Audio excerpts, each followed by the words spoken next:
So before we continue into the video, a quick shout out to today's video sponsor, JerseyFifa.com, the home of all of the greatest football kits. Whether that be the new latest releases or the old classic ones like this, Jersey FIFA has something for everyone, and now you can check it out yourself using the link in the description down below.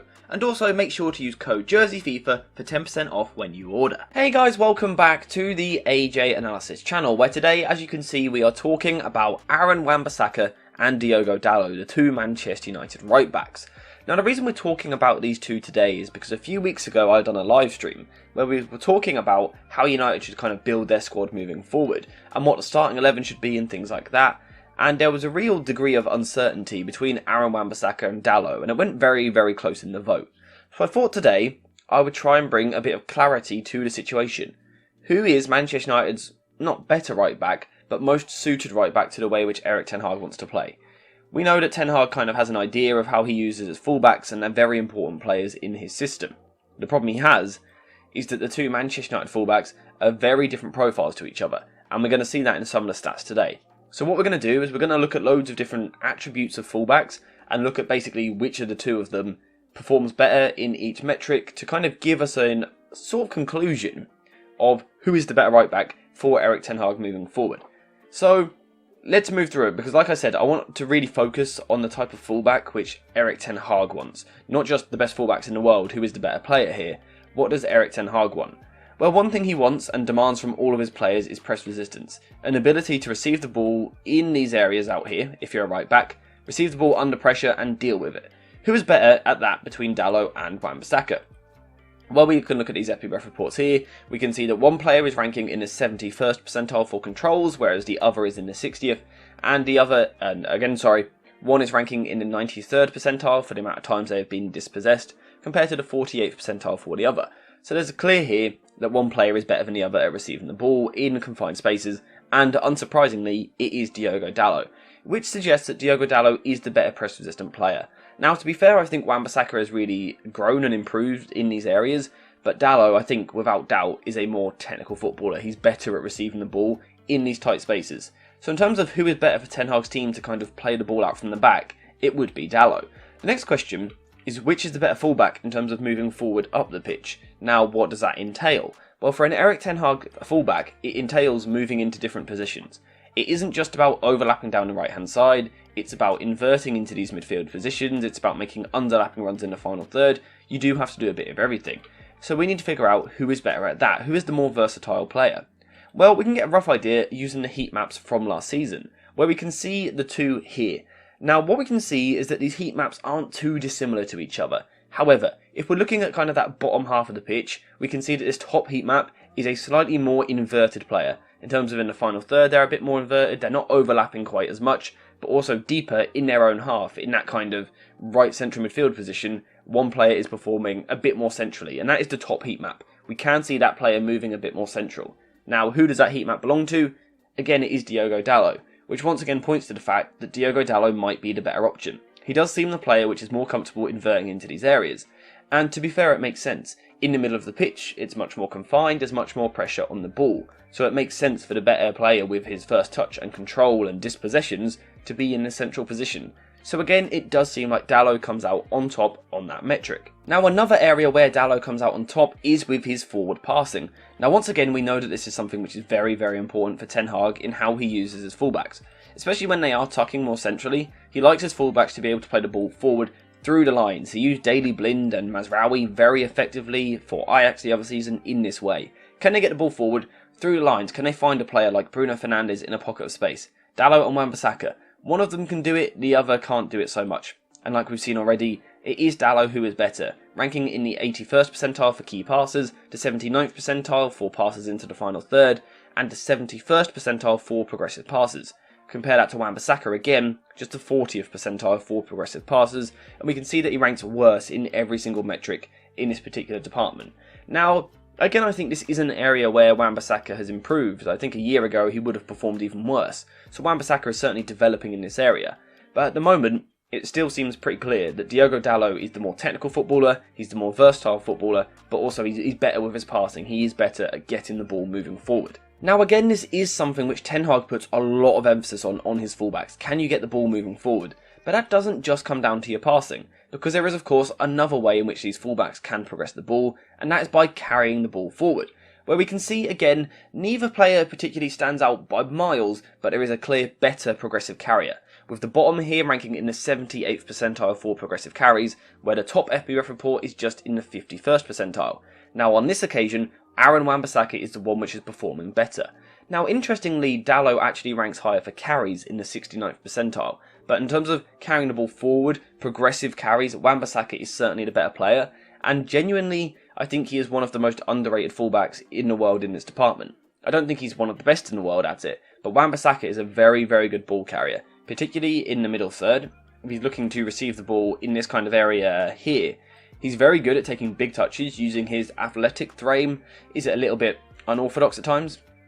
Yeah, his dribbling technique is interesting, but it is very, very effective. He is very good at carrying the ball forward in these areas and carrying the ball into space, and that is something which Ten Hag likes from his players.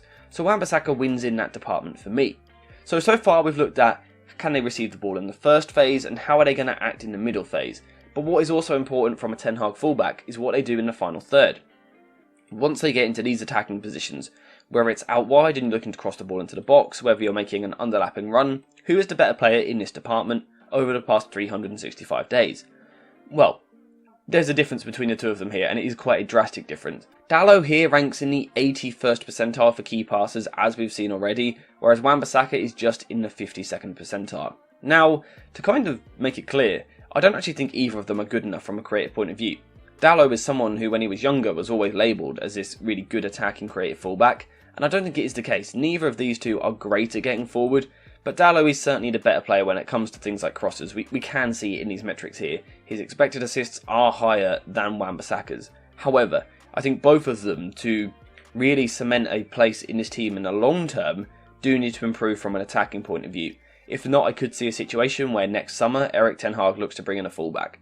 But in terms of moving forward into the coming season, Dalot is still the better option in the final third, but Wan-Bissaka again is making ground in this area. He has been improving. I think his movement off the ball in particular has been really good in the last year or so, making these underlapping runs. He has developed a good understanding with Antony, and at times that has kept Dalot out of the team. However, when it literally comes to that final delivery in the final third of the pitch, I do think everyone would agree that Dalot probably is the better option, and like we've said, the numbers do seem to back it. Now again, it's important to highlight the fact that this is just using the numbers. Of course, a lot of this comes from using your eyes as well, watching these players, and you will see different things.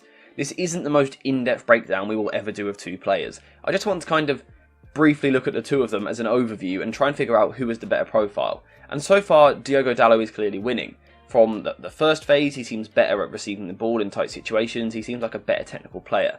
He also seems more comfortable inverting and moving into different positions, whilst also being the more progressive of the two, certainly with his passing at least, and also the more creative in the final third. However, that's all about stuff on the ball. It's also important that these two are very good off the ball. Ten Hag, I think next season, will use his fullbacks more connected to the press, and that is something which would be asked of the right back. So who's better in this area? Well, initially none of them ranked particularly well for this particular metric, and the reason for that is because last season Ten Hag's fullbacks were not connected to his press. So the numbers in terms of tackles in the attacking third, we can see are really low, the 2nd percentile and the 30th percentile. I think that will change in the next year. I think if we revisit these numbers in 365 days, I do think we will see different numbers.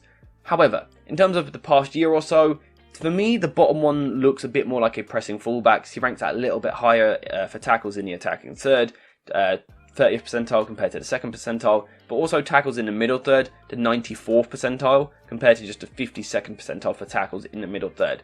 Now, perhaps unsurprisingly, it is Aaron Wan-Bissaka that is this bottom number, who seems to be the better tackler in these areas.